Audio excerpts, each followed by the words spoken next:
you. Thank you very much. So the last job that I had before starting my own company was managing editor of ecoimagination.com, which is GE's clean tech and sustainable innovation site. And it was a great job, and one that I'm really proud to have had. But I didn't particularly seek it out. I had been working for Seth Godin as part of the Domino Project, and was sort of approached out of nowhere to apply for the position. And as you can imagine, for a job like this, it was sort of a long interview process with 6 or 7 separate meetings happening over a couple months. And for some people, that might have been really sort of stressful. But I'm one of those few people that actually enjoys interviewing. So, and I think there's only a few of us in the world. So for me, it wasn't that bad. It wasn't that bad at all. That is until one of the final interviews, when I was asked a question that I have spent the last 5 years desperately avoiding. And it all comes down to my education. So I did graduate from college with honors, thank you very much. But on my resume, it's only mentioned in passing, sort of tucked away on the bottom right-hand corner of the last page. And you will notice, if you look at my resume, that I mention the school I attended and the year I graduated, and nothing else. That's on purpose. But this particular interviewer wanted to know more.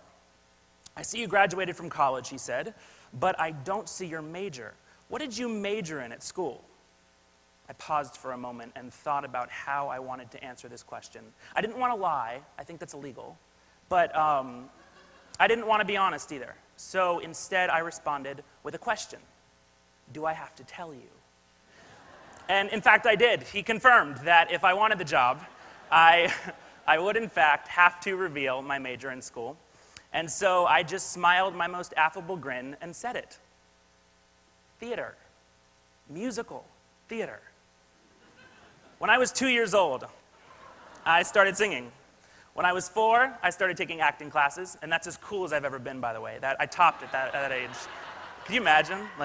And by the time I was 18 years old and graduating from Performing Arts High School, I had been in over 100 productions and was on my way to one of the best conservatories in the country. From my very beginning, performing was the cornerstone of my life. But that was all about to change. When I got to college, almost from the beginning, I started to have this strange feeling. I would have these days, these weeks sometimes, where just the thought of going to class was enough to make my stomach hurt. Now, I know what you're thinking. There are some days that nobody feels like going to class. Fine. But this was different. It wasn't laziness. It wasn't anxiety. It was this mixture of disinterest and apathy. I had disapathy. And that, disapathy, is a very scary thing for somebody in a conservatory program, because interest, passion, is the very reason why you're there.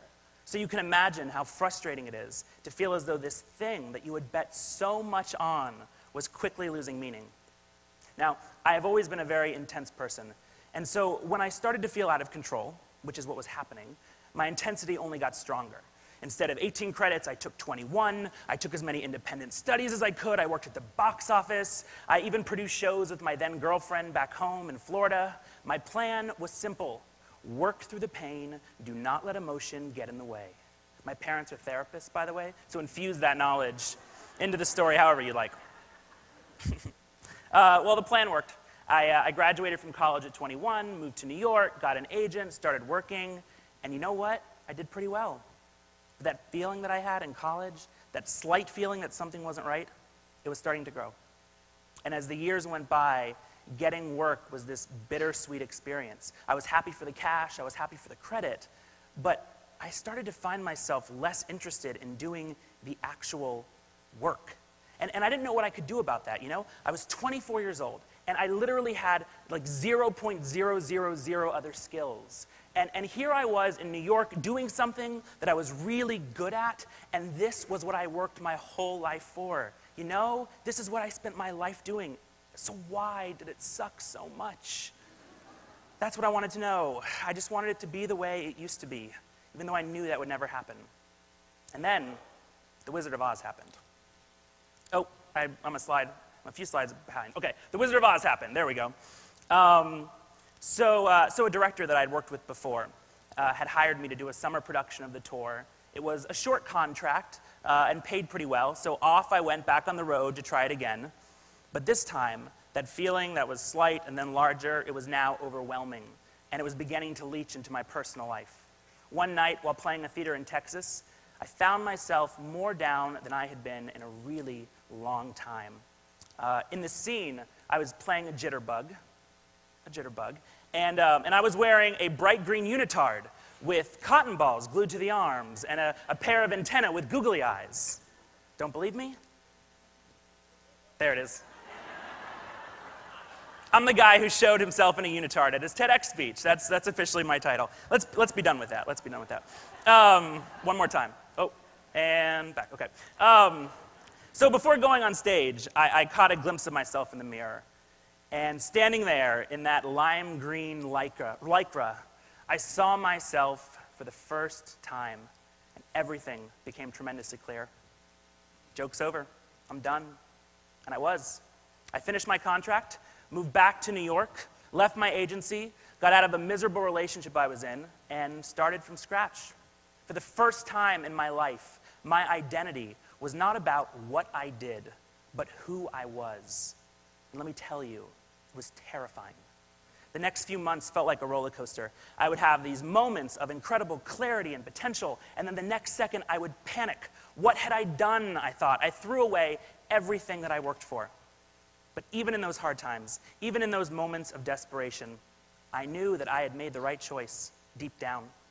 I had purposely bulldozed my life, and I put all of my energy into rebuilding, just rebuilding. I divorced myself from what I thought I was good at and focused instead on what moved me, what challenged me, what interested me, what fascinated me. Funny, at 24 years old, it was the first time I had ever thought about any of those questions. I would make lists, make plans, write things down, and then crumple them up and start over with new lists and new plans. And that is really not like me. I tend to be kind of hard on myself and downright intolerant to any kind of indecision. And so this really was out of character. But you know what? I treated myself in those months how I would treat a child. Because, I mean, honestly, that is how I felt. And I gave myself the permission to explore and the grace to get it wrong. And you know what I discovered? Very quickly, I discovered what I was passionate about. I discovered that I really, really loved environmental sustainability. I discovered that I was fascinated by digital media, and I wanted to get more involved. And so just 3 months after leaving the business, I got hired as a contributing editor at ecorazzi.com. Now, this was back in 2007 when getting a job in digital media wasn't particularly difficult or sexy for that matter. But as it turns out, it was a good business to get into. But the evolution was hardly over, okay? I became obsessed with business and marketing. I had always secretly wanted to be an entrepreneur. Well, maybe not that secretly. As a child, I tried to franchise my lemonade stand back home. That's a true story, actually. I sold bags of lemon juice and sugar to children in other neighborhoods. And I told them to just add water. It was a terrible business. The branding was off. Margins were all bad. I wouldn't do it again. But I knew that if I wanted to be a rock star in business, if I wanted to be an entrepreneur, I had a lot of work to do. And I was not about to go get an MBA. Instead, I just worked really hard. I read every business book I could find. I went to conferences if I could get a press pass. I set up meetings with people who had no business meeting with me. I told you I was intense. 5 years later, today, I'm happy to say that I have worked with some of the coolest companies on the planet, met amazing people, and have my own company. I'm an entrepreneur, and I couldn't be any happier.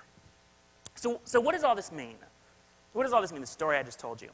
I didn't just tell you so I could show you a picture of me in a unitard, by the way. You're welcome for that. But no, I told you this because, well, for one of the reasons I've never told anyone this story publicly. You know, I've always thought of that period of my life, of those 20 years, as a liability to my new life now. I mean, when you're my age and you're trying to start a business and credibility matters, I was so afraid that my past would somehow stand in the way of my future.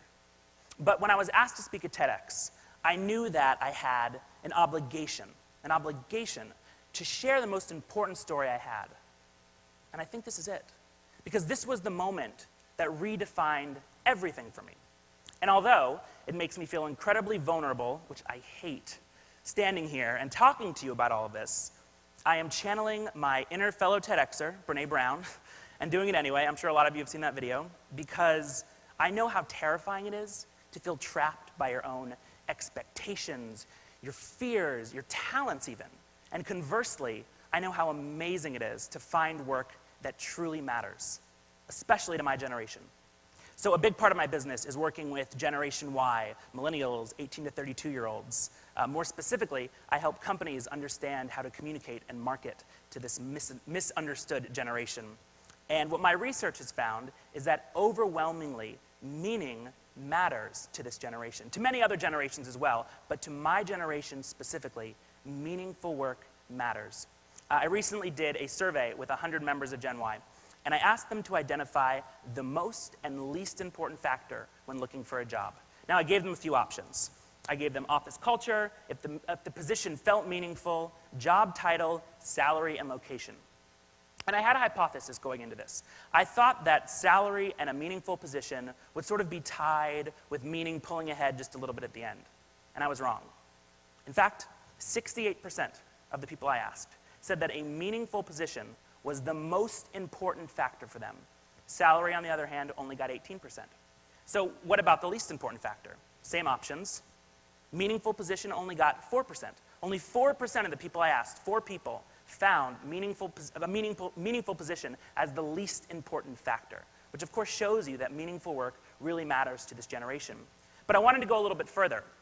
So I asked the 68 people if they felt that the current position they have reflects the most and least important value.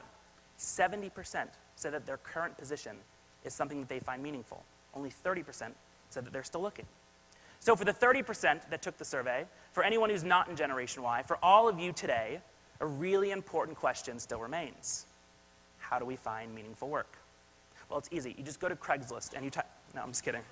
You don't go to Craigslist. I can't tell you how to find meaningful work, and truthfully, nobody can because it's so personal. But what I can share with you, and what I'm going to share with you, are the 5 steps that I went through to discover what I found meaningful. So let's begin. Number 1, insert the word now. So many of us know what we don't want to do, but few of us really understand what it is that we do want to do. And for me, the number 1 challenge was that the question was just too overwhelming. My brain couldn't even process it.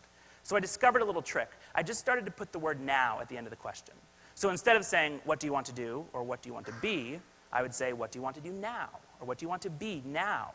And you would be amazed at the freedom that 3-letter word really can add to it. Because here's the thing, meaningful work, it isn't static. As much as I wish it was, it isn't. It's evolutionary, it's fluid. Idea leads to project, leads to idea, leads to project. When I was able to recognize that my career was separate from my identity, I could fully explore both without fear or judgment. And it all came down to that word. What do you want to do now? The next step, get really, really, really honest with yourself. I would like to officially thank the costume designer of The Wizard of Oz for allowing me to get really honest with myself. But not all of us are lucky enough to have such brave and embarrassing moments. But here's the deal. If you want to find what's meaningful, if you want to do work that matters, you gotta get honest with yourself. You have to be okay with asking hard questions. Am I doing what I'm doing because I'm expected to do it? Because I expect myself to do it? Because it pays well? Okay, fine. Or am I doing what I'm doing because it matters? Because it's meaningful? Because it's important to me? Now that is a really scary question because it leads to many other scary questions with terrifying answers. But if you want to find what's meaningful, you have to be okay with putting on that green unitard, right, and standing in that mirror and taking a long look at where you're at and where you want to be. Step 3, allow yourself the freedom to experiment. All right, y'all know some people are born to experiment and to try new things. I am not one of those people. I have a really hard time, and I had a really hard time with this step. I'm somebody who, even though I've been drawn to creative work my entire life, I am incredibly left-brained. I love lists and order and process and any other beautiful piece of structure that scares off most right-brain dreamers. If it can be quantified and labeled and put into a box, I will quantify it, label it, I will even buy the box to put it in. This one was not easy for me, but it was so important that I overcame this challenge because really allowing yourself to experiment is the best way to start practicing some of the ideas that you have for meaningful work. If you want to open a restaurant, get a part-time job as a server. If you want to be a yoga teacher, start taking training classes. Read books you would never read. Talk to people you would never talk to. Take actionable steps towards your future. At the time, it can feel frivolous, at least it did for me. But in the long run, it saves a lot of heartache, a lot of headache, and is one of the wisest things you can do. Step 4, put your left brain in, put your left brain out, put your left brain in, shake it all about. Like I said before, experimenting was hard. Putting the left brain in, not so challenging for me. Once you've allowed yourself to experiment, it's time to get to work, put your left brain in, right? Make lists, action items, deliverables, write shit down. Because I will tell you what, having an idea is great, having a plan is so much better. Which leads us to the final step, set hard deadlines. So I believe in hard deadlines because I believe in accountability. When I started my company, I told myself I had 4 months to get my first client. If I couldn't get my client in 4 months, I would have to close the entire business, and that was a non-negotiable, close up shop. So what did that do to me psychologically?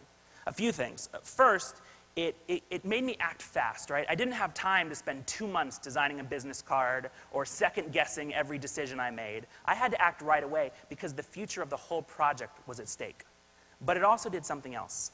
It allowed me to fully invest without fear of creating any long-term damage in my life. If the business worked, I would be all the better for it. If it didn't, I would close up shop, be disappointed for a couple weeks, reevaluate my decisions, and start on the next thing without having permanently ruined my finances, my life, or my pride. At the time, setting hard deadlines can feel stifling, but I guarantee you it offers more freedom than you can imagine. So those are the 5 steps. Those are the 5 steps, and they worked for me, and they may not work for everyone, but they certainly worked for me.